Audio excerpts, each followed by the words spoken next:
all that I want adalah to spend my life berdua sama orang yang gue cintai gitu. Percaya banget anything that you want in your life, kita mesti devote a lot of our time into it gitu. Jadi yes, probably yes.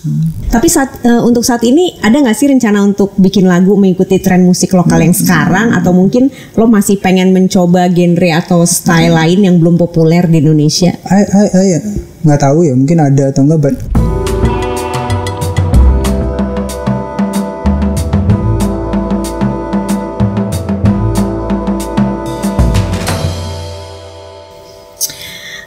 Raffi, hai. Kita kan pertama kali kenalan dan ketemu tuh udah lama banget ya. Waktu itu lo baru rilis single yang pertama kali banget tuh, kayaknya udah way back.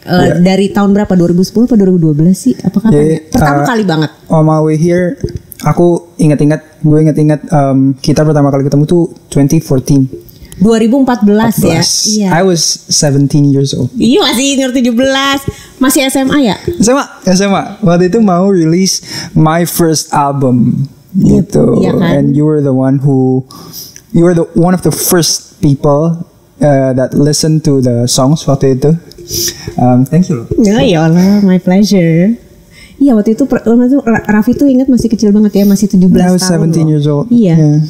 Nah, tapi kan sebelumnya tuh sejak kecil sebenarnya lu juga udah nggak asing ya sama dunia entertainment kan. Lu udah pernah kayak main series juga apa sih waktu itu sebagai artis cilik gitu kan. Nah, boleh ceritain nggak sih sebenarnya ceritain dong awal mulanya lo tuh memutuskan jadi musisi tuh gimana sih setelah sebelumnya dari dunia entertainment, dunia acting itu? Sebenarnya honestly I never decided that okay, I wanna try this gitu loh. Enggak sih, jadi kayak waktu itu kan waktu kecil I act, I play serial TV macam-macam kan, and then because waktu itu school is getting tired and I want to focus on my school, I took a break from it.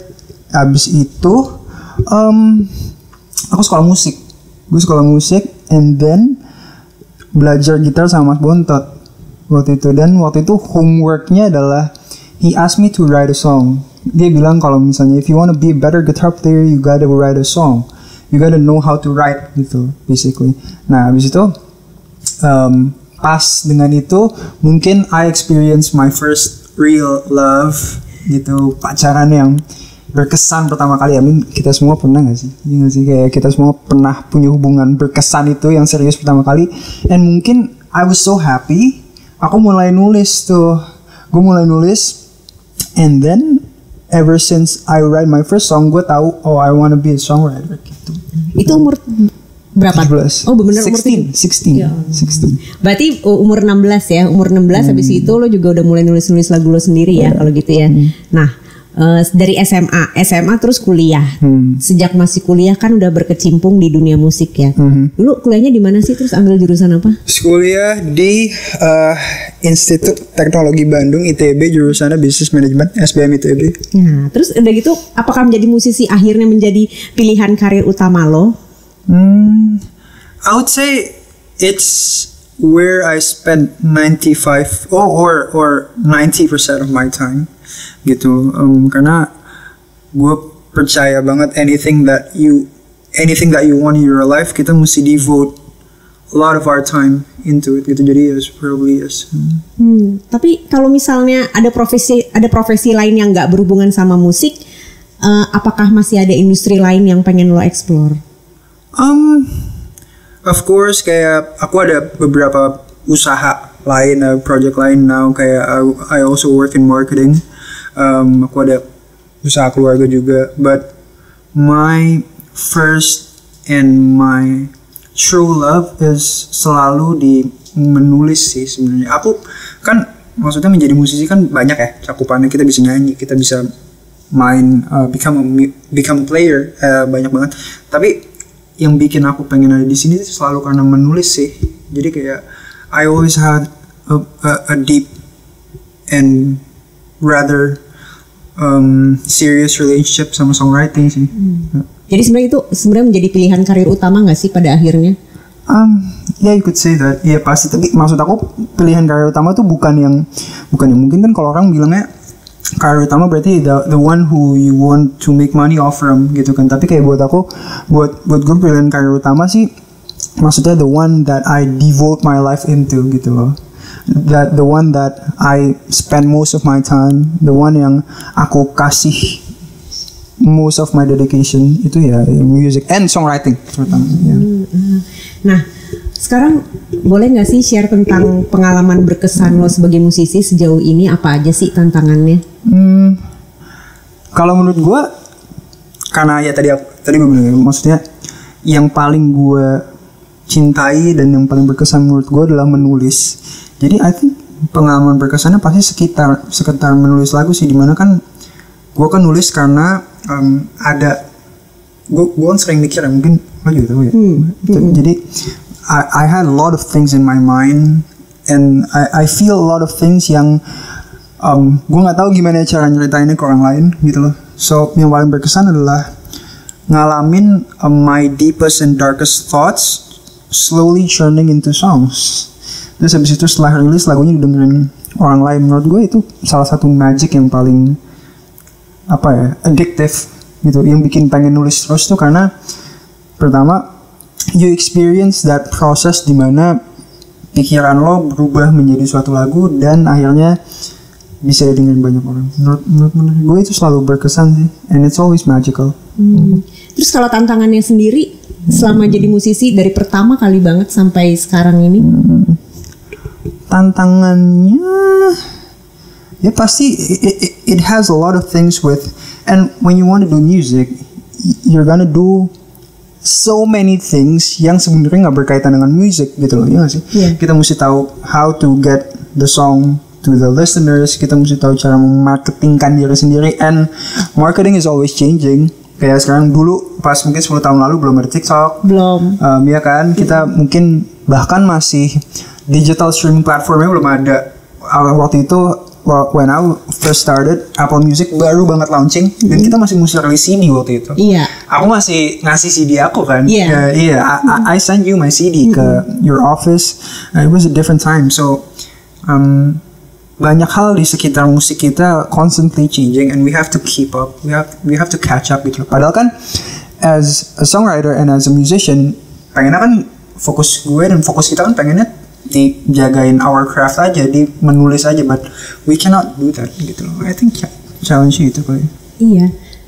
Terus lebih susah mana sih nulis lagu dalam lirik bahasa Indonesia atau bahasa Inggris, dan lo lebih nyaman menulis untuk lirik bahasa apa? Gimana ya? I think kalau menurut gue menulis dalam bahasa Indonesia itu it's a sacred thing. Itu hal yang sakral dan suci gitu, which is kayak I think I had an utmost respect to writing in bahasa gitu loh, yang to be honest sampai sekarang I don't know if I got it right or not gitu. Aku nggak tahu, kayak gue nggak tahu nulis tulisan bahasa Indonesia gue sudah seperti seharusnya apa belum. Jadi I do think that writing in bahasa is lebih sulit sih, because it's a classic way of writing gitu loh, kayak bikin puisi gitu loh, kayak bikin prosa gitu loh, which is I don't know if I can do it or not gitu loh. Jadi menurut gue sih bahasa Indonesia lebih susah ya. Bahasa Indonesia lebih susah, berarti lo lebih nyaman nulis lagu dalam lirik bahasa Inggris. I don't wanna say it, but mungkin kali ya. Ya kali ya. Nah sekarang Love Cycle ya, ini album keberapa nih? Album ketiga. Album ketiga lo, Love Cycle. Ceritain dong tentang album baru lo ini. Jadi I do think dalam hidup kita itu kita selalu bergerak di siklus gitu. Percintaan kita tuh it's always moving in circles. Yang sih dari kita ketemu orangnya, and then kita mencoba untuk kenalan sama dia, kita takut kita mau lanjut atau enggak ya. Terus habis itu kita akhirnya patah hati, and then kita move on lagi ke kenalan lagi gitu kan, kita selalu muter-muter gitu. So Love Cycle, makanya judul Love Cycle because it talks about fase-fase itu gitu loh. Jadi Love Cycle tuh dengerinnya mesti urutan, Mbak. Dari track 1, 2, 3, 4. Lu harus urutan berarti. Iya, for you to get the experience gitu loh. Soalnya tiap tracknya nyeritain fase-fase itu gitu loh. Track 1 tuh it's about meeting the person. Track 2 is about kayaknya mau lanjut apa enggak ya. Terus habis itu there's a song about heartbreak, and then balik lagi ke track 1 gitu. Balik lagi dari kenalan sama orang baru lagi ya. Terus di sini berarti lo nulis sendiri semua lagu lo produce sendiri. Terus apa namanya? Kalau ada kolaborasi kah? Ada satu lagu nyanyi dan nulis sama Uap. Terus semua lagunya yang direkam gak vokalnya. Oke. Nah, musik lo kan beda nih ya menurut gue sama beda ya? Kendrick. Beda sama yang saat ini lagi rame di industri nih ya. Sekarang kalau yang gue perhatiin kan sekarang banyak banget musisi-musisi pendatang baru yang musiknya itu minimalis. Jadi indie folk, singer-songwriter style, gitar akustik sama vokal. Tapi dari dulu nih apa namanya? Musik lo tuh kayak beda sendiri gitu. Kalau dari yang gue lihat kan apa namanya musik lo sebenarnya kayak lebih colorful gitu ya, lebih berwarna. Jadi nggak cuma hitam putih doang gitu. Terus gimana sih lo ngelihat apa tren musik sekarang ini? I do think that kita kadang-kadang gitu kayak kita gue sering dengar kayak musik dibilang kayak musiknya kekinian banget ya. Kan kita sering dengar kan.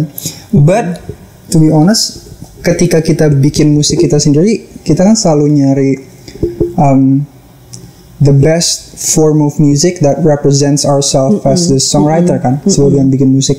Dan I think mungkin dengan yang lo bilang tadi, musik sekarang banyak yang folky gitu, mungkin banyak singer-songwriter yang sedang merasakan bahwa bunyi seperti ini itu yang merepresentasikan gue as a songwriter gitu loh, which is kayak it's not really trend related, atau gue selalu percaya musik tuh bukan young or old gitu loh. Buktinya kayak I think kayak produsernya Taylor Swift itu kan Max Martin, dia bikin Britney Spears juga, ya kan, terus dia bikin Mariah Carey juga, ya kan, which is itu 3 artis yang secara span waktu jauh banget, tapi semua musiknya bunyinya tetap muda, so it's not really young or old. Itu sebenarnya kayak ya itu di DNA-nya dia aja bikin musik kayak gitu nggak sih gitu.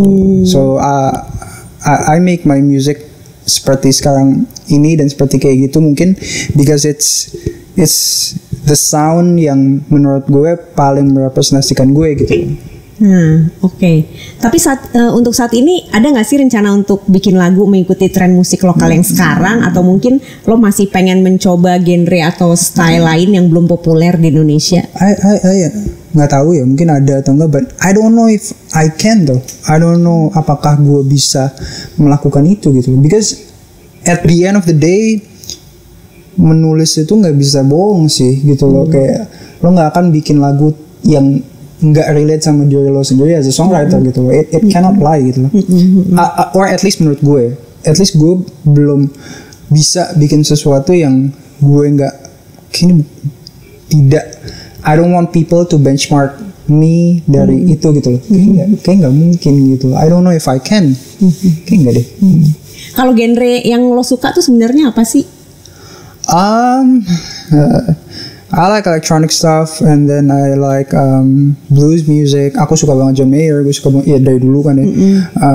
But then again, John Mayer is always changing things gitu loh. Menurut dia paling mewakili dia aja kan. Mungkin dia lagi suka gini, dia dibikin gini. Dia waktu itu lagi suka country, dia bikin country gitu. So it evolves seiring orangnya evolve juga kan. Iya, true. Nah, selain nyanyi dan bikin lagu sendiri kan lo juga produce untuk musisi-musisi lain ya kan. Sejauh ini lo tuh udah produce lagu untuk siapa aja sih?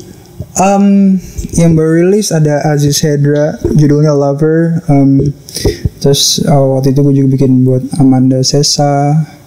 And then we have some other projects yang tadi kita ngobrol. Apa tuh, udah boleh di-spill belum sih? Atau ya, boleh gak sih? I've been. It's always fun, and it's always an honor and a pleasure every time gue dapet kesempatan untuk produce buat orang lain sih. It's always a wonderful experience. Nah, kita tuh sempat nonton Lainey bareng ya waktu mereka konser. It was one of the highlight of my life. Nonton Lainey sama Mbak Prita. Waktu mereka konser di Jakarta tahun 2019 ya. Sebenarnya referensi musik lo ketika bikin lagu tuh apakah juga banyak terinspirasi dari band itu nggak sih? Jadi sebelum tahu Lenny, jadi kayak Lenny pertama kali tuh gue denger waktu mereka ke WTF tahun 2017 kali ya. Yang ada Dua Lipa ya. Kayaknya ya, pokoknya Lenny dapat main di indoor. Belum terkenal sekarang, mereka masih main bertiga. Terus pokoknya yang pecah waktu itu cuma I Love You So Bad. Selain itu orang belum tahu Lenny. Terus kayak dengerin Lenny tuh, sebelum gue denger Lenny, I love John Mayer and I do think that there are nothing else yang sebagus John Mayer. So my mind was pretty focused ke John Mayer. Tapi ever since lihat Lenny, it opened a lot of things yang tadinya gue nggak tahu gitu loh, Mbak. Yang ternyata bikin musik bisa kayak gini, and I could produce by myself karena mereka bikin musik elektronik kan. So as producer yang waktu itu baru mulai tahun 2016-2017 itu, oh ternyata I could start now nih kalau gue mau gitu loh. So pastinya iya ya, karena waktu itu sebagai produser yang baru mulai, oh ternyata banyak hal yang gue bisa bikin sendiri gitu loh, because mereka bikin musik elektronik kan gitu. Iya. Kalau band-band atau musisi-musisi lain yang lo suka siapa aja sih? Gue lagi suka banget dengan The Bird and the Bees. Oh iya. Apalagi yang album tribute to Hall & Oates. Yes. Itu ya. Terus pengen collab sama siapa sih? Lo kalau misalnya dikasih pilihan untuk collab sama artis luar atau artis sama artis lokal? Gue selalu bilang gue mau collab sama siapa aja sih, Mbak. Jadi I don't have a spesifik. Ya, karena I do think gitu ya, kayak bikin sesuatu sama orang lain, writing and producing itu sesuatu yang lumayan sacred sih. Jadi every time I get to share that with somebody else, gue sih selalu pengen gitu. Anybody, I don't have a wish list gitu. Nah, sekarang mau nanya dong, 5 lagu yang lagi sering lo dengerin apa sih? Boleh lihat handphone no? Boleh lihat handphone. Jadi top of my list adalah Bird and the Bee, judulnya Fucking Boyfriend. Na Fucking Boyfriend. Iya, kayak apa ya? Tapi waktu lagu itu rilis lo umur berapa ya? Itu udah lama banget loh. Lama banget ya? Itu kan kalau nggak salah itu 2005-an nggak sih? Iya. Kalau kita atau 2010 ya? Kalau pokoknya itu udah lama loh. Kalau kita ketemu papasan mobil di jalan dan gue lagi kayak disco sendirian gitu kan, mungkin gue dengerin ini gitu. The Bird and Yeah, it's so fun. The Bird and the Bee, Fucking Boyfriend. Terus gue lagi suka banget dengan Maggie Rogers juga. Judulnya The Kill. Okay. Terus 10% Kite and Either. Iya. Iya, itu disco ya. Disco thing. Terus gue juga lagi suka dengerin Danza Marilu. Gue nggak tahu cara baca sih, tapi ini French gitu. Impératrice.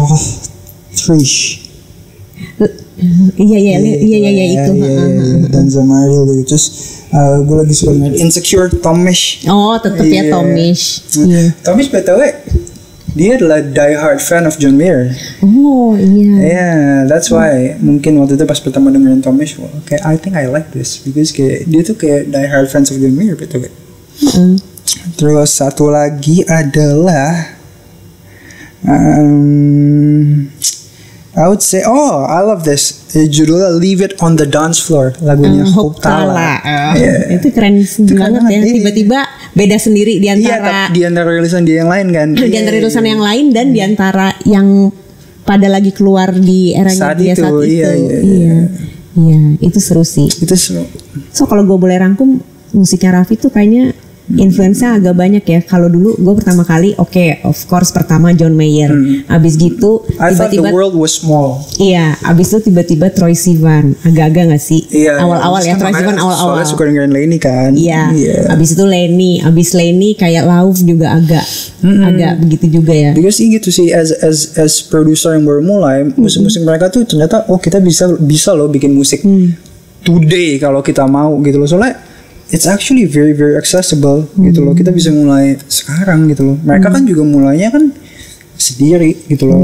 They do stuff at home in the bedroom. Mereka waktu itu belum punya studio ya kan. Terus bikin musik elektronik. Ternyata if we wanna start bisa banget gitu loh. Dan we don't need like a studio or proper expensive recording equipment. They all start with what they have. Dan buat aku waktu itu wow, it's so inspiring because I could start right away gitu. Nah berarti kamu ini dong ya, home recording juga dong ya? At waktu gue baru mulai, it was a very simple equipment because gue mulai as a songwriter, and then waktu mulai produce, I have a laptop, I have a audio interface, sound card, and that's it. Abis nonton Lainey di WTF, I started doing my thing. Oh ternyata gue bisa mulai sekarang nih gitu loh. Oke. Nah beberapa kali gue ketemu Raffi kan mulai dari masih umur 17 nih ya, mulai dari masih single. Sekarang juga masih 17 kan? Woi, masih 17 yoi. Mulai dari masih single, terus in relationship, terus single lagi ya kan? Guys. Gitu kan? Terakhir kali kita ketemu di awal tahun ini kalau nggak salah masih single kan ya waktu itu. Oh masa? Terus kabarnya sekarang udah taken lagi nggak? Enggak. Oh enggak. You wanna ask that stuff? I know. Gue tahu yang mau ditanya apa. Nah, sebagai Scorpio nih, Raffi nih Scorpio Oktober ya. Tahun berapa? 24 Oktober ya. Kriteria pasangan ideal lu tuh kayak apa sih? Gue selalu bilang kayak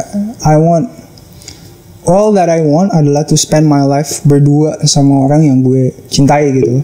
And I like to describe my relationship as, orang kan banyak yang bilang punya pasangan tuh berarti settle down ya. I want to describe my relationship as the first beginning of everything gitu loh. Jadi kayak kriteria hubungan gue adalah, karena kita berdua, I want our lives to be better. Gue pengen pasangan gue to open my perspective, lead me to hal yang tadinya gue nggak tahu, ke hal-hal yang gue belum coba, make me a better person, jadi lebih pintar lagi, jadi lebih hidup gue jadi lebih menyenangkan lagi gitu sih.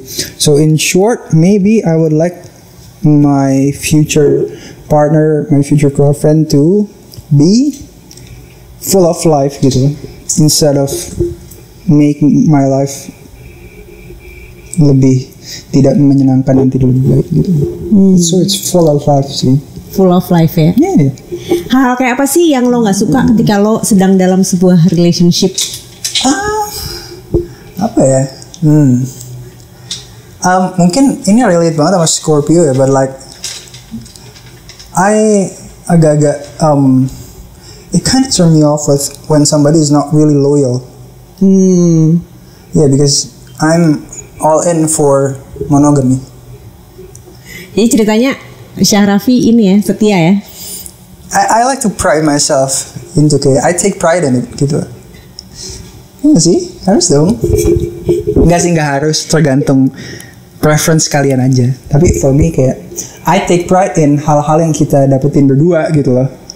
Thank you semua yang udah nonton episode ini. Kalau kalian suka, jangan lupa like dan subscribe dong pastinya. Sampai ketemu di episode selanjutnya.